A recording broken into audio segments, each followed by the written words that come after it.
Orley Farm is situated near to the town of Hamworth, which is some 25 miles from London.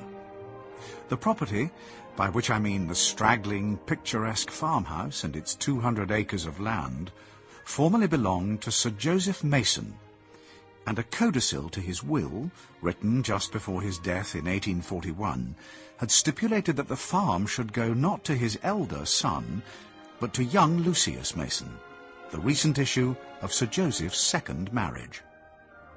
The codicil had been disputed, but legal proceedings failed, and now, 20 years later, possession of Orley Farm no longer appeared to be a matter of dispute.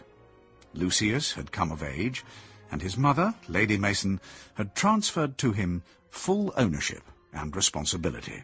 Lucius? Yes, Mother? Those 2 fields that have been let to Mr. Dockwrath? Yes, Mother. They are let to him no more. So I understand.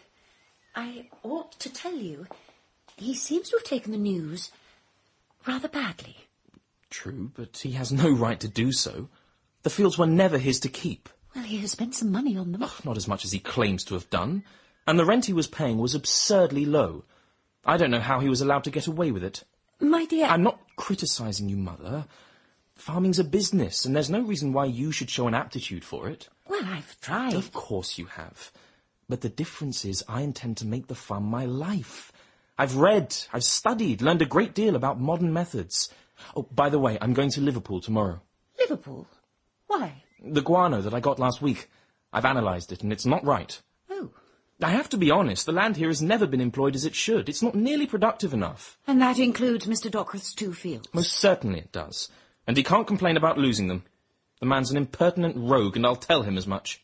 Lady Mason had felt not a little disquiet about Mr. Dockwrath and the 2 fields, but her son was all in all to her, and she had no wish to oppose him.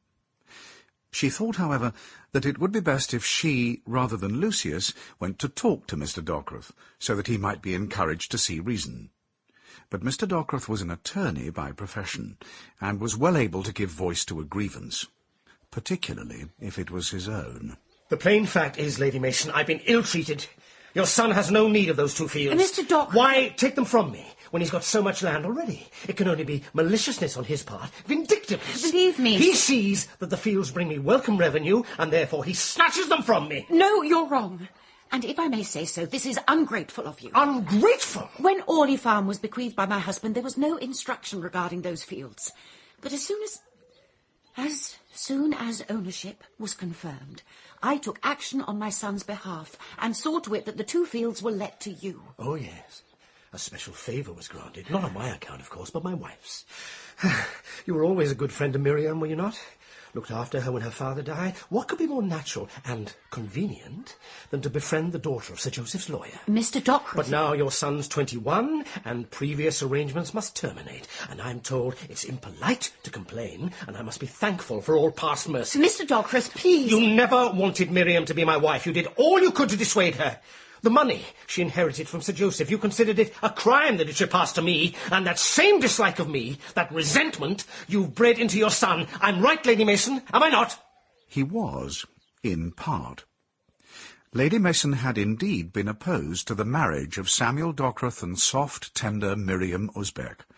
She believed that Dockwrath's character did not stand high, and that a young clerk employed by Sir Joseph by the name of John Kennerby was far to be preferred.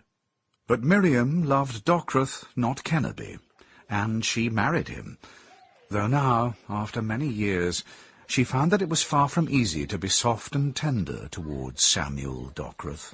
I'm very sorry about it, Samuel. Truly I am. Yes, and I'll make her sorry too.